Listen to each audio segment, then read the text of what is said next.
오늘이 여러분 아시는 대로 우리 개신교가 전통적으로 지켜오는 이 추수감사주의를 맞이했습니다. 다 아시겠지만은 이 추수감사절의 유래에 대해서는 뭐 매해마다 여러분이 이 강단을 통해서 다 알고 있는 사실이긴 하지만은 일찍이 1620년도에 영국의 신앙의 자유를 찾아서 미 대륙을 찾았던 퓨리탄들이 미국에 도착한 후에 한 1년 동안 열심히 악전고 끝에 농사를 지었습니다. 그리고 그 후에 그들이 그 가진 고통 중에 얻은 소득을 감사하는 마음이 있어서 그 주변에 흩어진 인디안들을 모아놓고 첫 감사 예배를 드렸던 것이 이제 시초가 되었다고 그러죠. 이런 그 행사가 매해마다 이제 반복되다 보니까 국가의 명절로 지켜야 되겠다 하는 생각을 갖고 초대 대통령 조지 워싱턴이 1789년 11월 26일을 국경일로 정했다고 그럽니다. 그러다가 이제 한참 또 링컨 때 와서 조금 달라지고 그 이후에 1941년도에 루즈벨트 대통령이 11월 넷째 목요일을 추수감사절로 그렇게 확정을 지고 오늘까지 우리가 그날을 지키고 있습니다. 그러니까 이번 이제 목요일 날이 원래 추수감사절이 되는 거죠. 근데 우리 교회는 대체로 그 감사절이 있는 전주일을 추수감사주의로 지키게 됩니다. 그래서 오늘 우리가 이 추수감사절 지키고 있습니다. 저는 오늘 이 감사주의를 맞으면서 왜 우리가 주님께 감사해야 하는지 그 은혜를 생각하면서 여러분께 말씀을 드리려고 그럽니다. 인간 최고의 불행은 실패도 아니고 여러분 가난도 아닙니다. 사고도 아닙니다. 감사하는 마음이 없는 거예요. 가장 불행한 거죠. 아무리 좋은 환경에서 살아도 그 마음에 감사가 없는 사람은 불행할 수밖에 없습니다. 그래서 그 행복 지수는 감사 지수와 이게 비례한다는 말이 있잖아요. 행복한 사람은 감사한 사람이에요. 다른 거 없어요. 불평이 많고 불만이 많으면 그건 불행할 수밖에 없습니다. 여러분 잘 아시겠지만은 이 세계에서 가장 가난한 나라 중에 하나가 방글라데시라고 하는 나라인데 저는 오래전에 제가 선교지 방문차 한번 이 나라를 방문한 적이 있었습니다. 근데 정말 현장에 가보고 저는 너무너무 놀랐습니다. 사람들이 모이는 곳에는 구걸하는 거린들이 그냥 떼를 몰려오는 거예요. 특별히 우리 같이 어떤 다른 나라에서 온 사람들이 보이면 그냥 떼를 몰려와서 손을 내밀고 구걸을 요청하는 그런 장면을 지금도 저는 기억하고 있습니다. 하여튼 사람들이 산다는 주거지에 갔더니 천막을 쳐놓고 사람하고 개가 같이 살아요. 물도 제대로 없는 그 척박한 땅에서 살아가는 그들의 모습은 마치 짐승과 같은 그런 참 형편없는 그런 생활을 살아가던 모습이 눈에 선합니다. 근데 여러분 놀라운 거는 이렇게 가난한 나라 사람들이 전 세계에서 그 국민 행복 지수가 월등히 높다는 사실에 놀랐어요. 아무리 좋은 것을 갖고도 그것이 좋은 것인 줄 모르면 좋은 것이 될 수 없습니다. 처음에 영국 사람들이 아프리카를 갔대잖아요.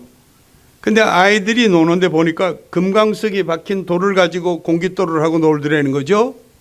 그래서 눈 밝은 영국 사람들이 그걸 보고 그냥 깜짝 놀랐습니다.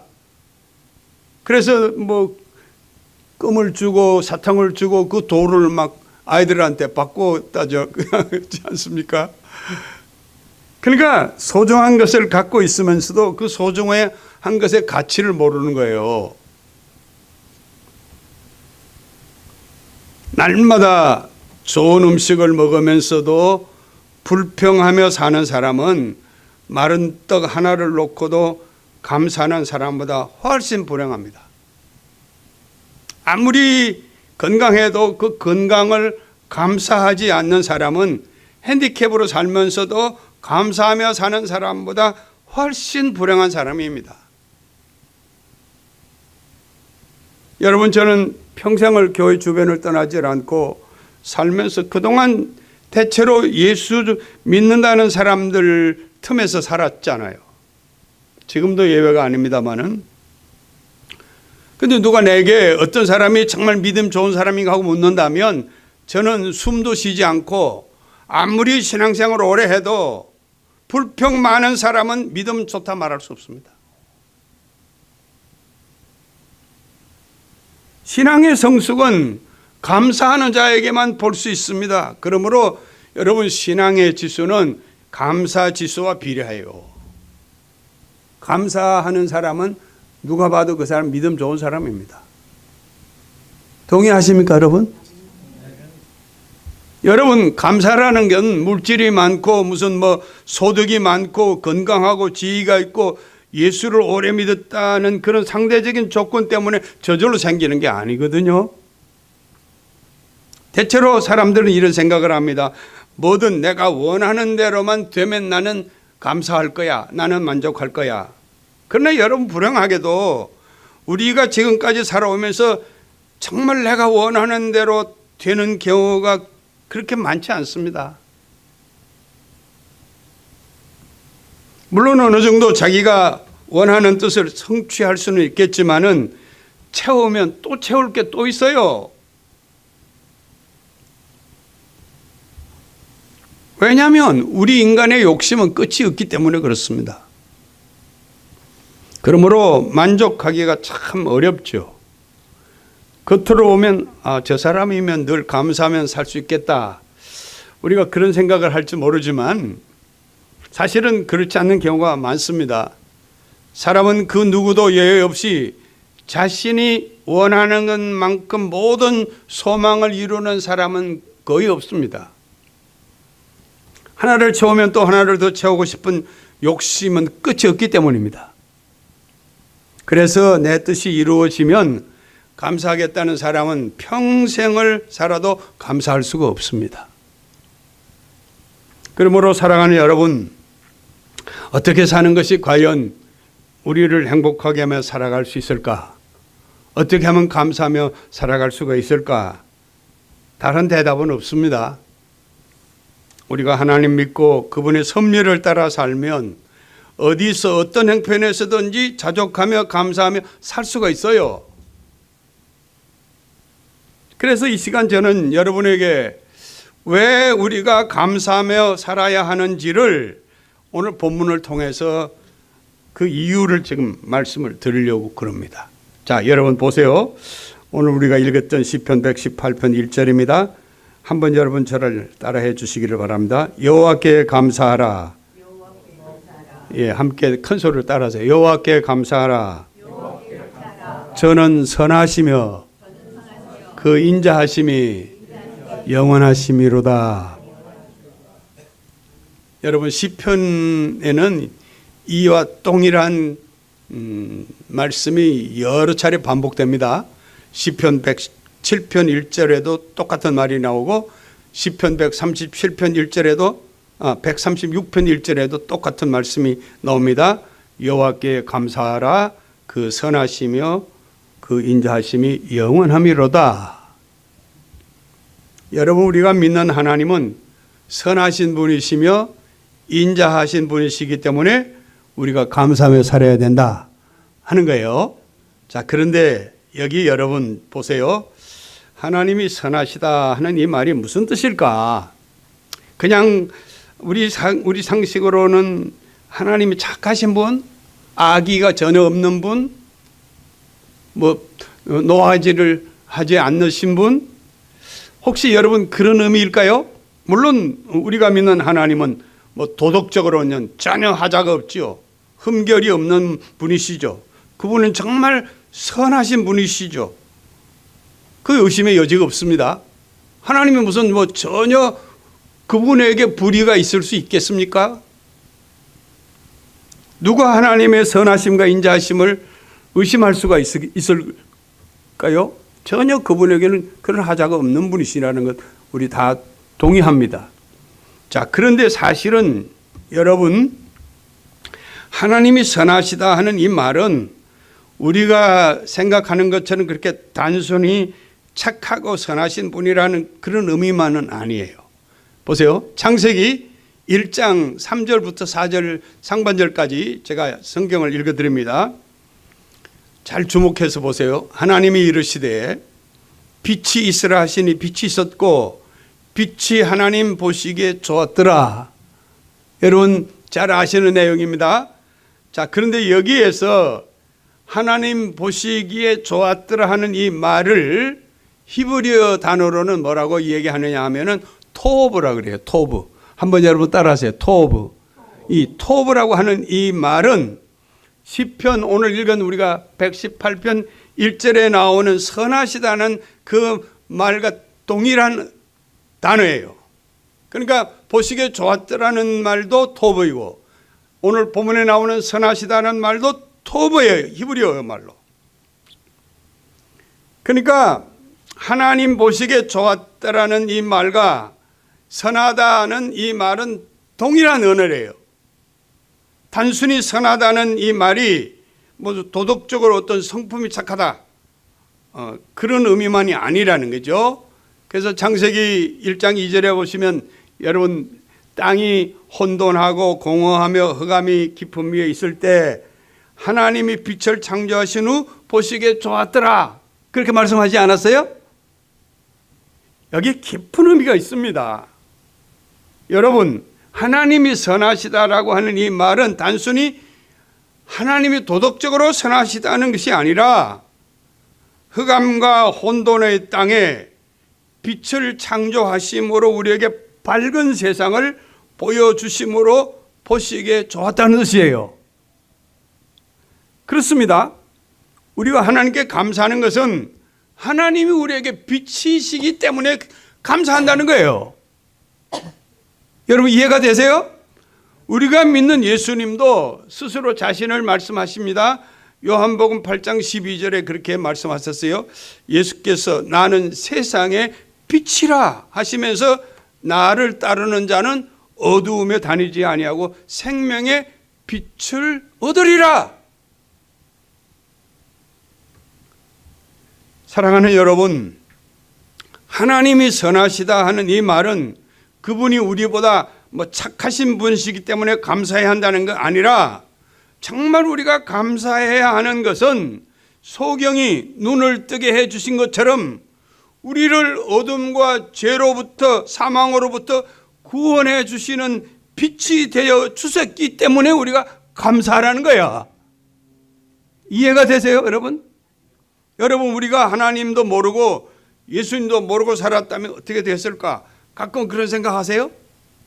아무리 이 땅에서 잘 살아도 우리는 여전히 어둠의 자녀로 살 수밖에 없었습니다. 맞아요? 그러나 우리가 빛 대신 하나님을 통해서 소경이 눈을 뜨는 이 구원을 경험하며 살 수 있다고 하는 이 사실은 온 세상을 주고도 바꿀 수 없는 엄청난 사건이 아닐 수가 없습니다.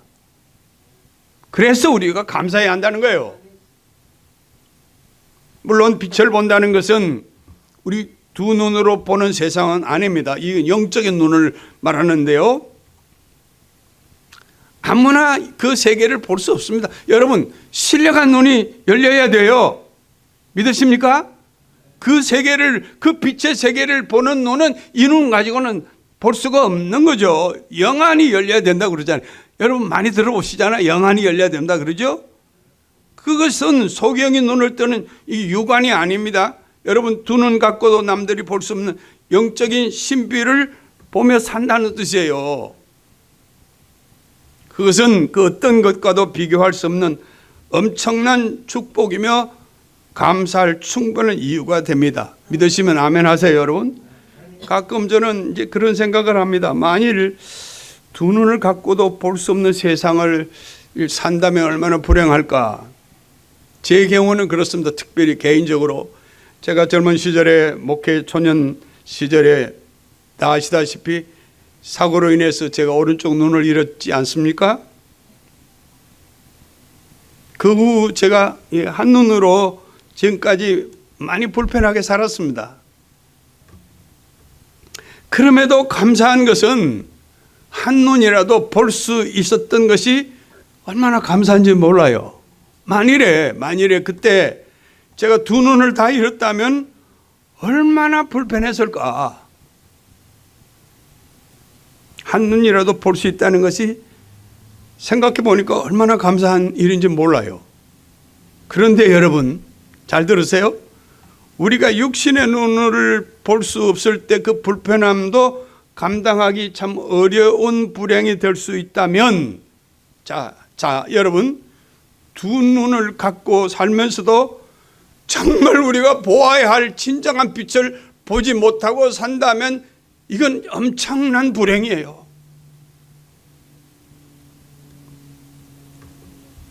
그런데 우리가 주님을 통해서 빛을 보고 감사하며 살아간다는 것, 이것보다 더 기뻐할 일이 또 있을까? 동의하십니까, 여러분? 아무나 보는 거 아니지. 이거는 눈이 열린 사람만 볼 수 있는 신비 세계예요.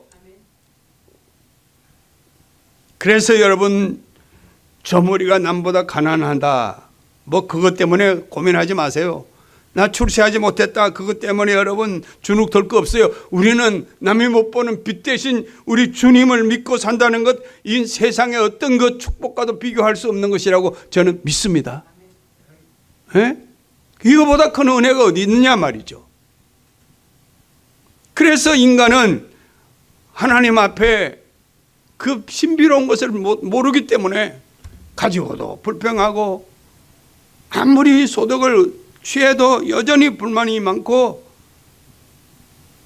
그러나 믿는 자들은 여호와께 감사하라, 그는 선하시며, 이 말씀은 하나님께서 우리에게 영적인 눈을 열어주셔서 남이 못 보는 어떤 신령한 세계를 보며 살 수 있게 해주신 것에 감사하며 살아야 한다는 것을 말씀하시는 거예요. 이 세상에서 가장 불행한 거는 볼 것을 보지 못하고 사는 거예요. 믿습니까, 여러분? 두 번째는 우리 하나님은 선하실 뿐만 아니라 인자하신 분이시기 때문에 우리는 감사하며 살아야 한다. 오늘 시인은 그렇게 말씀을 했어요. 자, 여러분, 본문에서 우리 하나님이 인자하다 하는 이 말씀 무슨 뜻일까?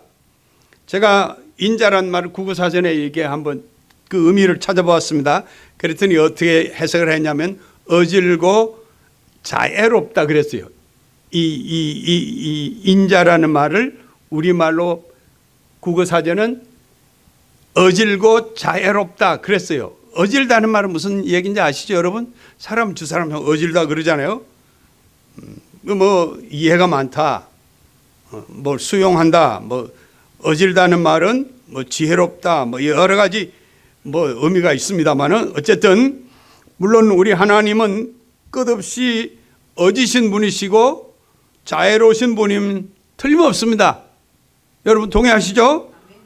또 그분의 사랑은 끝이 없잖아요. 그러므로 우리가 하나님이 인자하시다 하는 이 말씀은 이 땅에서 그분의 어떤 긍휼을 힘입고 살 수 있다는 그런 의미도 물론 되겠지만은, 그보다도 우리가 여기 시편이 말하는 이 인자라는 말은 단순히 그저 어질다, 또 무슨 자애롭다, 그런 말씀으로 단순화시킬 수 없는 깊은 뜻을 가지고 있습니다. 여러분 잘 들으세요. 이 시편에 자주 등장하는 이 하나님의 인자하심에 대해서 히브리어의 단어로는 뭐라고 하냐면 헤세드라고요. 헤세드. 여러분 한번 따라 하십시다. 헤세드. 헤세드란 말은 이 무슨 뜻이냐면, 이게 좀 설명하기가 쉽지는 않습니다만, 자, 잘 들으세요. 하나님이 특별히 택한 자기 백성들을 향해서 그에게만 특별한 페이버를 주는 거예요. 애정을 주시는 거예요. 아무나 누리는 게 아닙니다. 이 헤세드는 받을 만한 사람에게만 하나님이 그 사랑을 주시는 거예요. 그러니까 다시 제가 성경의 출애굽기 34장 5절부터 6절의 말씀을 지금 시내산에서 모세에게 나타나셔서 하나님이 이렇게 말씀을 하시는 것 우리가 성경에 읽을 수 있습니다. 자, 보세요.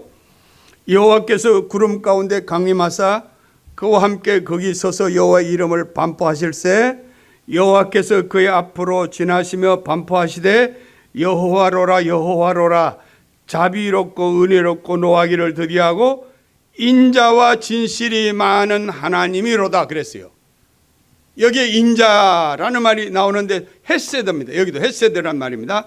하나님께서 택하신 백성들을 향해서 값없이 베풀어 주시는 어떤 언약적 사랑을 말하는 거예요. 이 사랑은 구속함을 받은 자들만이 알 수 있고 느낄 수 있는 거예요. 이거 복잡한가? 다시 제가 요약하면 하나님이 인자하시다 하는 이 말은 여러분 잘 들어요. 하나님으로부터 택함을 받은 백성들은 끝까지 하나님이 포기하지 않고 그들의 구원을 보장해 주신다는 거예요. 믿습니까? 하나님이 인자하시다는 것은 우리의 구원을 그분이 확정해 준다는 거예요. 다시 말씀드리면 우리가 구원을 보장받았다는 그런 뜻인데 하나님의 그 제한 없으신 긍휼과 그 자비하심을 통해서 우리를 영원히 구원의 자리로 인도해 주신다 하는 뜻입니다. 헤세드가. 이해가 되세요? 그러므로 우리가 이 사실을 깨닫는다면 어찌 할렐루야 아멘 하지 않을 수가 있겠는가? 여러분 우리가 이처럼 하나님의 사랑과 긍휼로 구원의 백성으로 삼아주신 것이 감사하지 않을 수 있는 이유가 될 정말 우리는 감사해야 된다. 더 이상 우리가 뭘 기대할 수가 있을까요?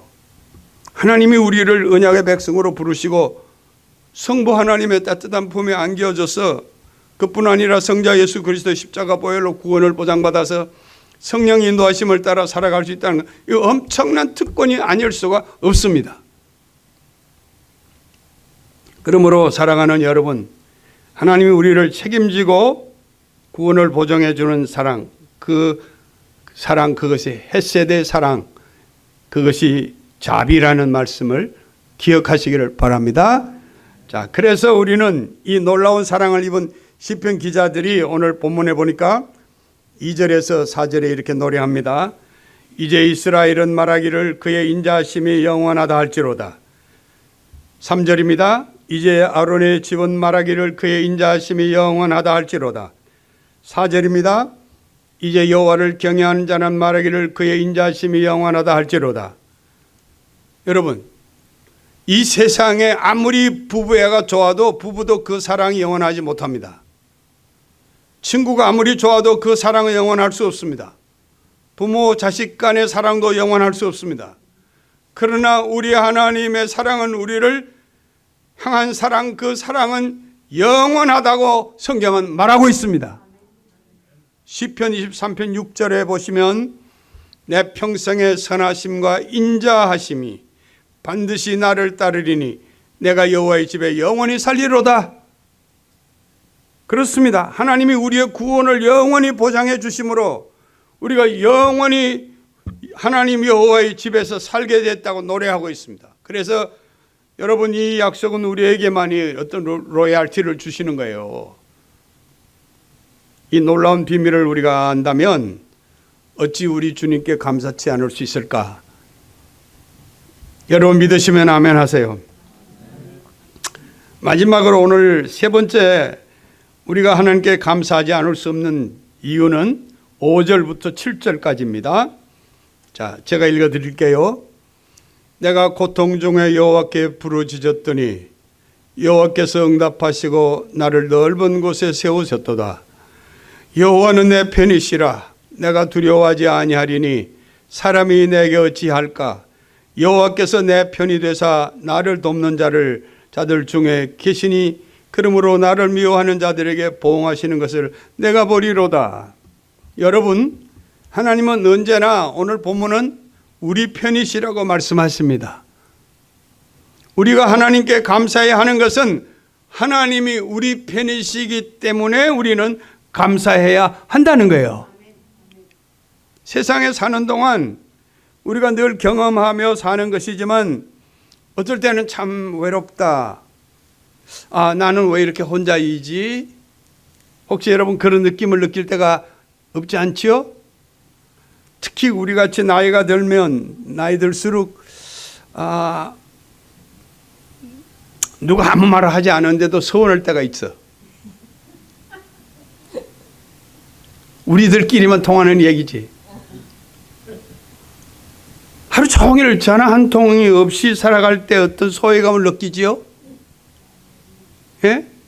그래서 사람들이 뜻이 맞는 사람들을 만나서 서로 교제하고 밥도 먹고 여행도 다니고 딱 이유가 있습니다. 누가 나를 기억해 주는 사람이 있다는 것은 굉장히 행복한 일이에요. 근데 만일 여러분이 정말 싫어하는 사람하고 같이 아무리 좋은 밥을 먹어도 그 밥 별로 맛없어. 그렇죠? 근데 날 사랑하는 사람하고는 햄버거를 먹어도 맛있어. 제가 투병할 때 느낀 겁니다. 누가 전화 한 통만 해줘도요 고마워요. 목사님 어떠세요? 좀 회복되어 가나요? 누군가 카드를 보내면서 막 위로해주는 그런 이야기를 제게 전해주면 그날은 아주 그 하루 지내기가 아주 쉬워져요. 사람이 누군가로부터 여러분 지지를 받고 격려해주고 응원해주고 함께 고락을 해주는 자가 옆에 있다면 그보다 행복한 일이 없습니다. 여러분 우리나라에 제가 이번에 가보고 이전에 우리가 살 때와는 또 비교할, 제가 한 10년 전에 살았잖아요. 그때와도 비교가 될 수가 없어요. 엄청나게 하루하루가 달라지는 것 같더라고요. 도시마다 막 아름다운 빌딩 숲인데 그 높은 아파트에 짓고 보면 또 지어가고 막 엄청난 길이 잘 닦여 있고 뭐 어디를 가든지 먹거리가 충분하고 상상할 수 없는 풍요를 누리고 있습니다. 지금 한국은.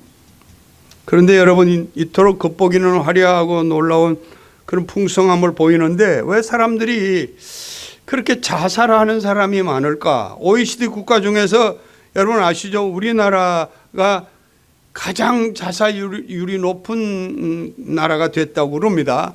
놀라지 마세요, 여러분. 하루에 평균 40명 정도가 자살을 한다잖아요. 그러니까 1년을 치면 만 한 4,000명 이상이 자살을 하는 거예요.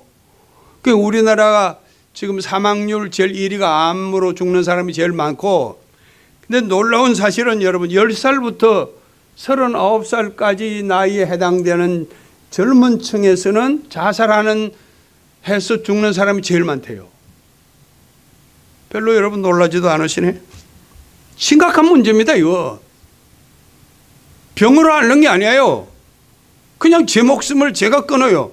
40대 미만에서 가장 많은 사람들이 자살해서 죽는다고 그러잖아요.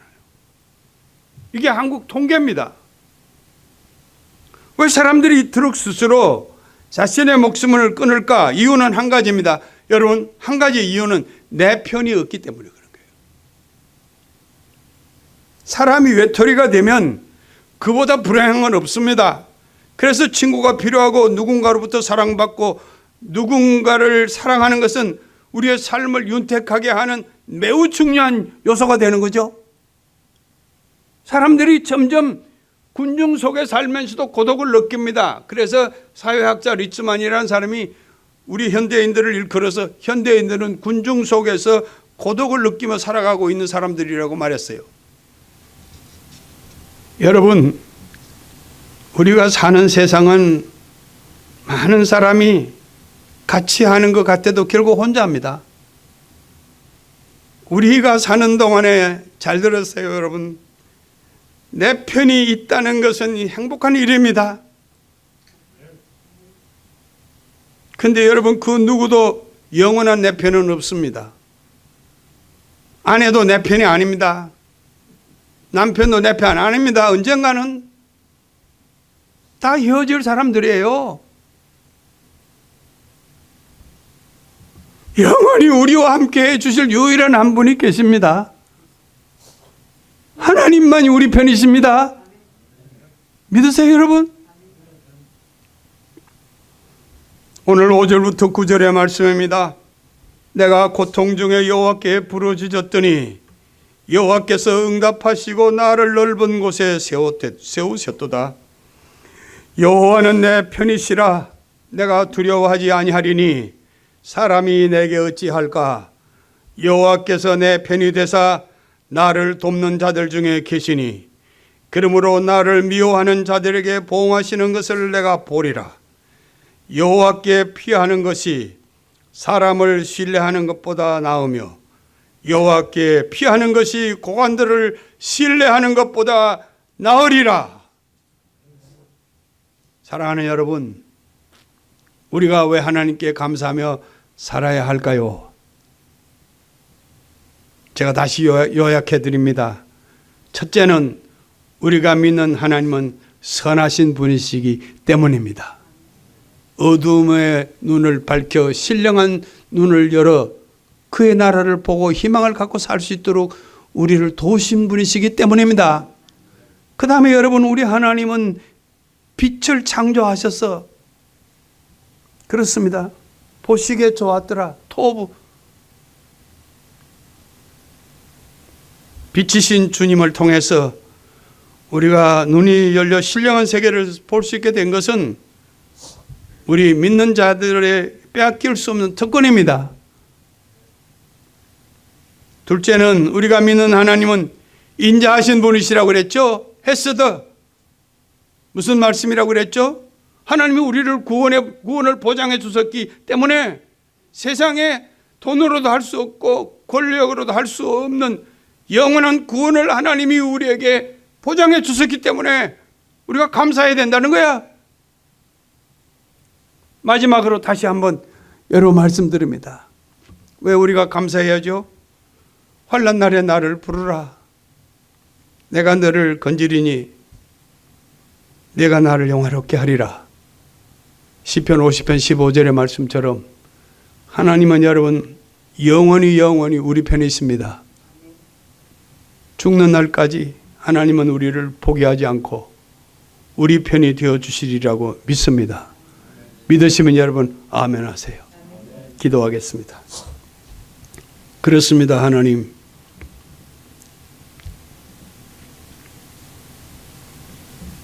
우리가 불평하며 원망하며 너무나 부끄럽게 살았던 거 용서해 주십시오.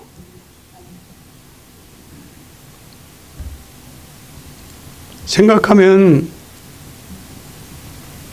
하나님의 존재 자체로 우리는 감사할 수밖에 없는데 얼마나 어리석게 살았는지 용서해 주시옵소서. 이제 주님의 인자하심으로 자비하심으로 우리가 감사하며 살게 해 주시옵소서. 영원히 우리 편이 되어 주시는 주님이 우리와 함께 하심을 믿기에 이제는 감사하며 살게 해 주시옵소서. 예수님의 이름으로 기도합니다.